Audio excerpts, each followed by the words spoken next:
Welcome back to Second Chance Histories, where we explore the extraordinary moments that restore our faith in the impossible and remind us that miracles often come disguised as ordinary human kindness. Today's story takes us to the quiet suburban streets of Millbrook, Ohio, where 8-year-old Emma Sullivan faced the fight of her life against a rare form of childhood leukemia that had baffled doctors and devastated a close-knit community. But what happened on Elm Street in the autumn of 2018 wasn't just a medical miracle. It was a testament to the transformative power of collective compassion and the mysterious ways that love itself can become medicine. This is the story of the miracle on Elm Street, where an entire neighborhood came together to save a little girl's life, and in doing so, discovered that sometimes the most powerful healing happens not in hospital rooms, but in the shared spaces of human connection. Sarah and Michael Sullivan had always considered themselves ordinary people leading an ordinary life on Elm Street. Michael worked as a high school history teacher, Sarah as a part-time librarian, and their daughter Emma was the kind of spirited 8-year-old who collected fireflies in mason jars and believed that every dog in the neighborhood was her personal friend. The first signs appeared in early spring. Emma, usually bursting with energy, began complaining of tiredness. She'd fall asleep during her favorite cartoons and needed help climbing the stairs to her bedroom. Sarah initially attributed it to a growth spurt, but when bruises began appearing on Emma's arms and legs without explanation, maternal instinct kicked in. The diagnosis came on a Tuesday afternoon in April: acute lymphoblastic leukemia, a particularly aggressive variant that Dr. Rebecca Martinez at Children's Hospital described as extremely challenging. The words hit Sarah and Michael like physical blows: chemotherapy, bone marrow transplants, a 5-year survival rate that made their hearts stop. But Dr. Martinez explained something that would prove crucial to Emma's story. With this type of leukemia, the patient's emotional and psychological state can significantly impact treatment effectiveness. Children who feel supported, loved, and hopeful often respond better to treatment. Emma will need all the positive energy she can get. The Sullivan family returned to Elm Street that evening carrying the weight of an unimaginable burden. As they sat at their kitchen table, trying to process the reality that their vibrant daughter faced a battle for her life, they had no idea that their entire neighborhood was about to mobilize in ways that would astonish medical professionals and challenge everything they thought they knew about the healing power of community. Word traveled quickly through the tight-knit community of Elm Street. By the next morning, Martha Henderson, the 72-year-old retired teacher who lived across the street, was organizing what she called Emma's Army. Martha had taught elementary school for 40 years and understood something fundamental about children. They absorbed the energy of everyone around them, and Emma would need nothing but positive, healing energy for the fight ahead. The response was immediate and overwhelming. The Patels from house number 42 offered to handle all the family's grocery shopping. The Johnsons, who barely knew the Sullivans beyond polite waves, volunteered to maintain their yard and garden. Mrs. Chen, an elderly widow who spoke limited English but communicated perfectly through actions, began leaving homemade soup on their doorstep every other day. But Martha had a bigger vision. She'd read articles about the power of positive thinking and healing, about studies showing how patients in supportive environments had better outcomes than those who felt isolated and afraid. She believed that if the entire neighborhood could somehow channel their hope and love toward Emma, it might make a difference. Not just emotionally but physically. "I want everyone on this street to understand," Martha told the growing group of neighbors gathered in her living room, "that we're not just offering support. We're participating in Emma's healing. Every kind word, every positive thought, every act of love is medicine for that little girl." What began as typical neighborly support evolved into something unprecedented. The residents of Elm Street didn't just want to help the Sullivan family cope with Emma's illness. They wanted to actively participate in her cure. Within 2 weeks, Elm Street had transformed into what Sarah Sullivan would later describe as a neighborhood-sized healing center. But it wasn't the material support that made the difference, though that was abundant. It was the creativity, the intentionality, and the sheer depth of commitment that every resident demonstrated. The Morrison family, who owned a small printing business, created custom t-shirts reading "Emma Strong" and distributed them to every household. Soon, everyone on the street wore these shirts during their daily activities. Walking dogs, getting mail, working in gardens. Emma could look out her bedroom window and see constant reminders that an entire community was thinking of her. 8-year-old Jake Peterson from next door started what he called the Good News Project. Every day after school, he would visit Emma and share 3 good things that had happened in the neighborhood. Mrs. Rodriguez's roses had bloomed, the Smith's cat had new kittens, or someone had seen a beautiful cardinal in their backyard. Jake believed that if Emma heard enough good news, good things would start happening to her too.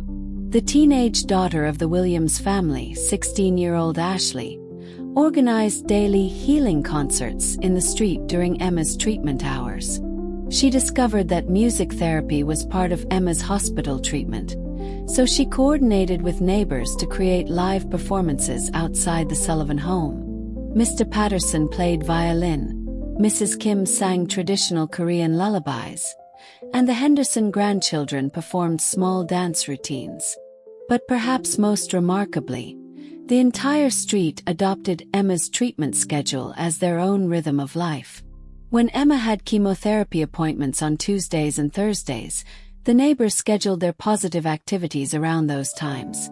Gardening when she returned home, so she'd see beautiful flowers, playing gentle music during her rest periods, and gathering quietly in their yards during her difficult days, just so she'd know she wasn't alone. Dr. Martinez at the hospital began noticing something unusual about Emma's response to treatment. While most children with her condition experienced the typical emotional roller coaster of fear, sadness, and anxiety, Emma seemed remarkably stable and optimistic. During her hospital stays, she would tell nurses detailed stories about her neighborhood, who was planting new flowers, what songs they were learning for her, which neighbors were learning to cook new meals to bring to her family.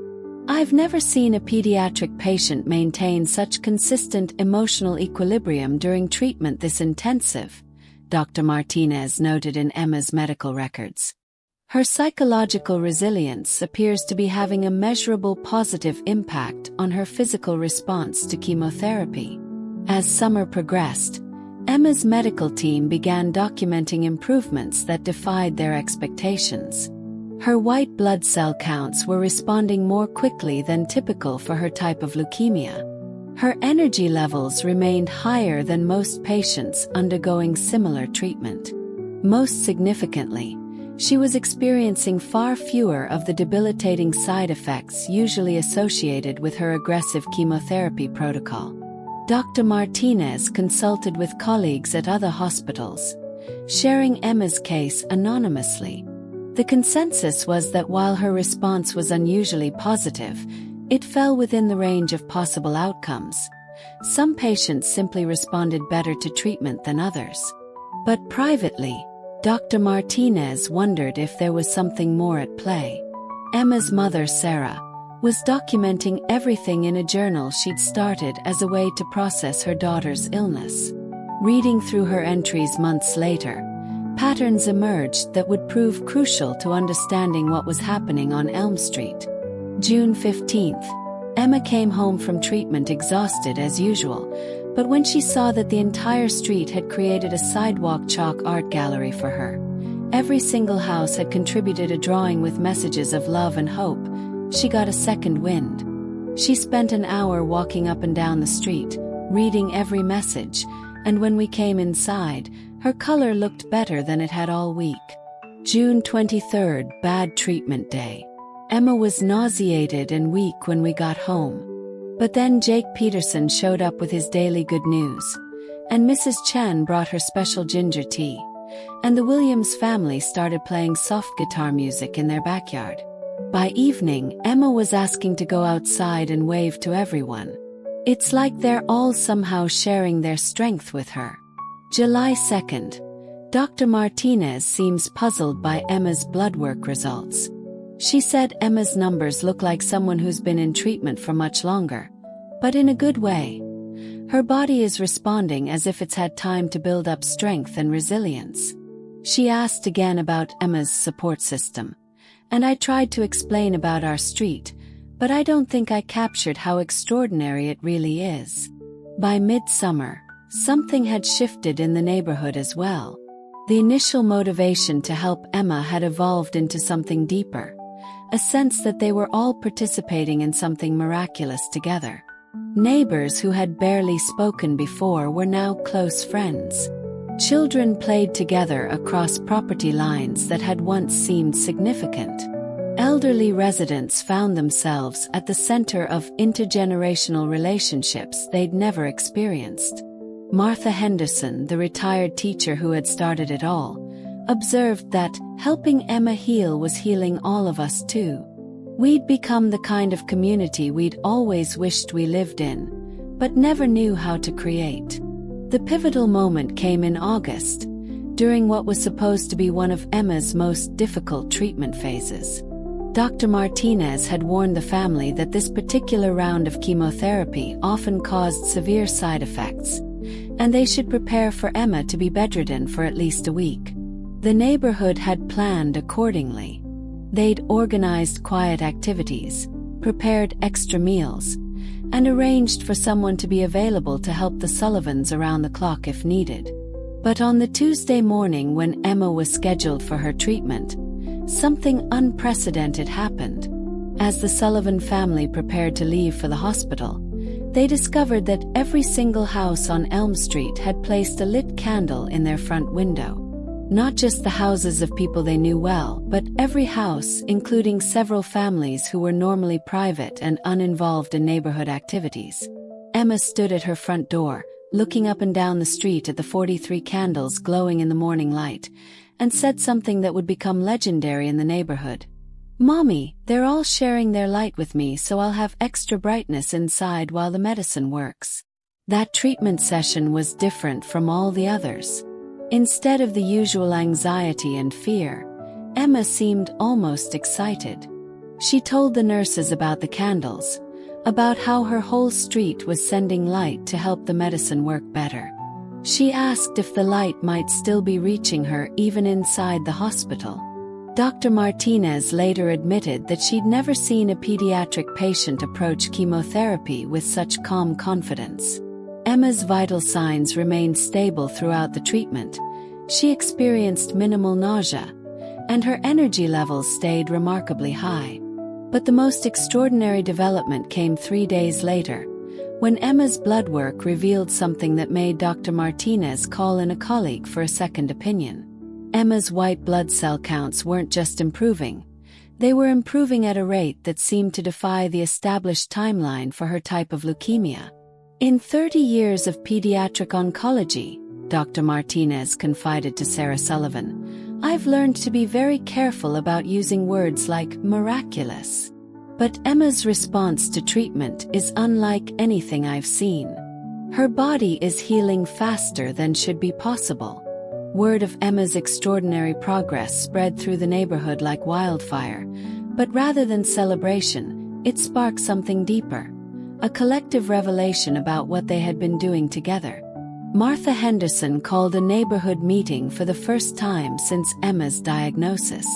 As residents gathered in the community center, she posed a question that had been haunting her. What if what we've been doing for Emma isn't just emotional support? What if love, when it's this focused and intentional, actually has physical healing power? The question sparked passionate discussion. Some neighbors were skeptical. They were educated people who believed in science and medicine. Others shared stories of their own experiences with the healing power of community and positive thinking. But everyone agreed on one thing. Something extraordinary was happening on Elm Street, and Emma was at the center of it. Dr. Patricia Williams, a retired physician who lived 3 houses down from the Sullivans, offered a perspective that bridged science and mystery. There's growing research about the mind-body connection, about how emotional and psychological states affect physical healing. There's also emerging evidence about the power of social support networks on patient outcomes. What we've created here for Emma is essentially a neighborhood-wide intervention in her healing process. Whether we call it miraculous or medical, the results speak for themselves. The neighborhood decided to intensify their efforts, but in a more intentional way. They established what they called healing hours, specific times when everyone would focus their positive thoughts and energy toward Emma. They created a communication system so that when Emma was having treatment or difficult days, everyone would know to increase their supportive activities. Most remarkably, they began documenting their efforts, creating a record of what Martha Henderson called love as medicine. They wanted to understand what they were doing so they could potentially help other families facing similar challenges. By October, Emma's medical team was forced to reconsider everything they thought they knew about her prognosis.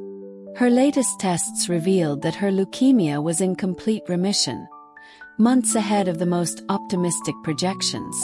Dr. Martinez requested permission to present Emma's case at a pediatric oncology conference, not just as a successful treatment outcome, but as an example of how community support might influence patient recovery.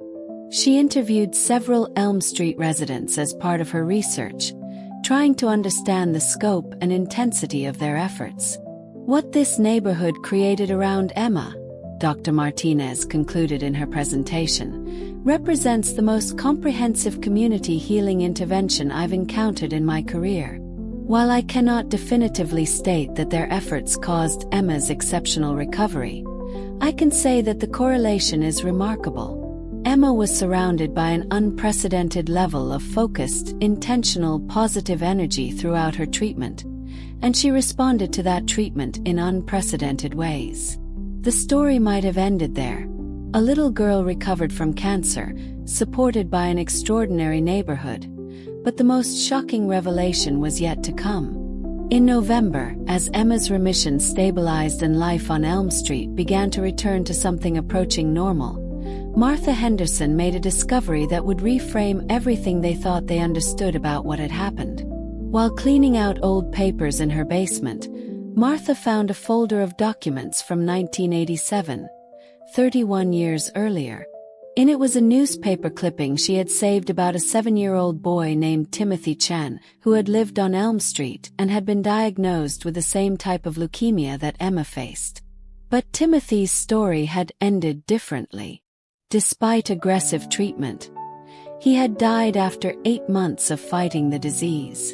The newspaper article mentioned that the neighborhood had rallied around the Chen family, but it described only typical support: meal preparation, fundraising, and emotional encouragement.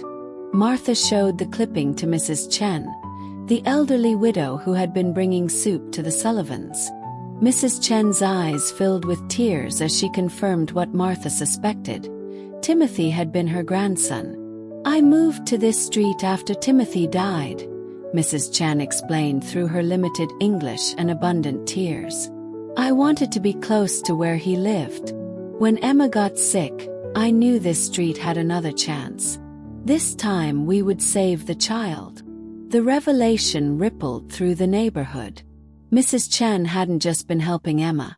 She had been fulfilling a 30-year promise to a little boy who hadn't received the kind of comprehensive community support that Emma had experienced. But there was more.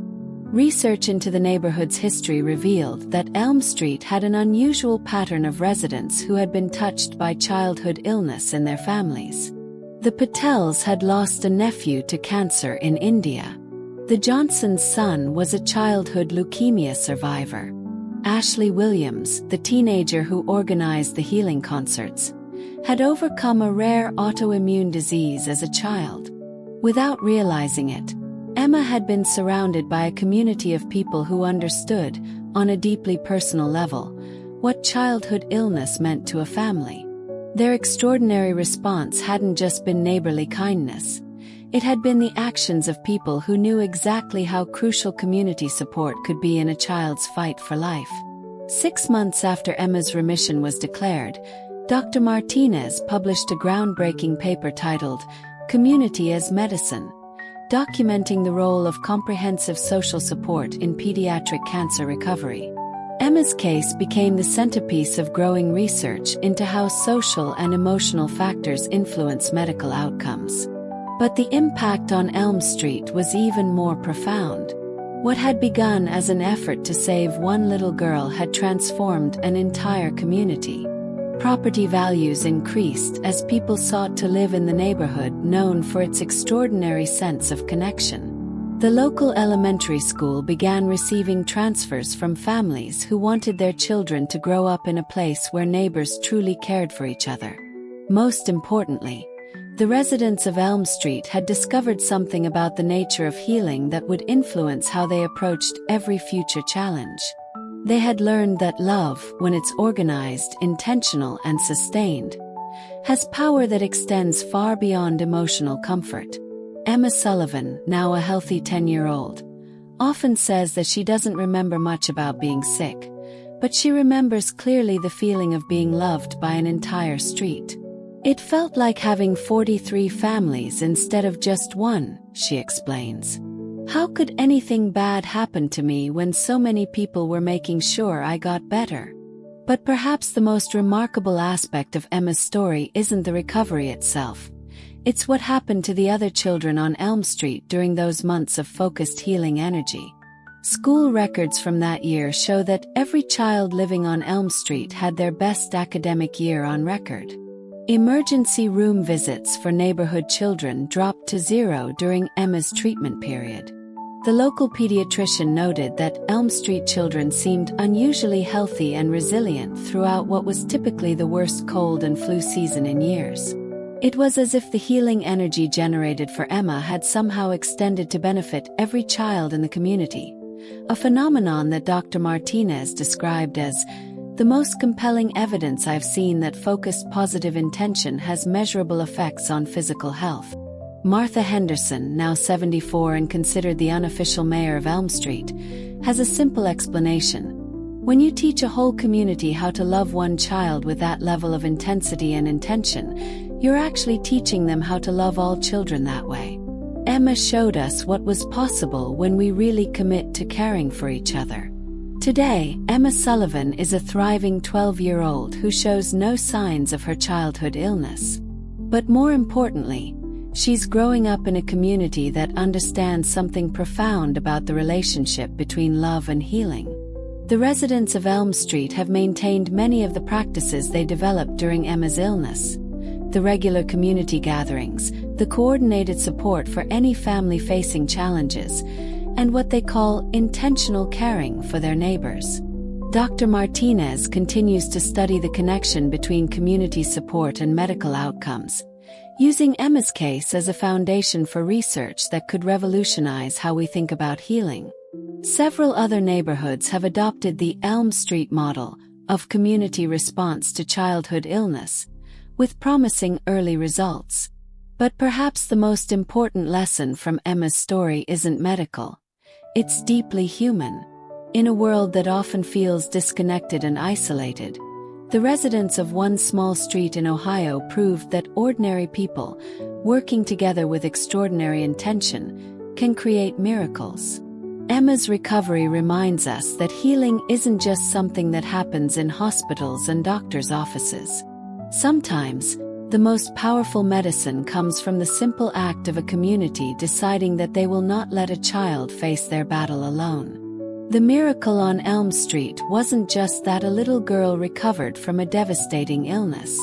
The miracle was discovering that when love becomes a community project, when caring becomes intentional and organized, when neighbors become family in the deepest sense, extraordinary things become possible. As Martha Henderson says, "We thought we were trying to save Emma. But in the end, Emma saved all of us. She showed us who we could be when we really love each other." And in a small suburban street in Ohio, That lesson continues to transform lives, one neighbor at a time.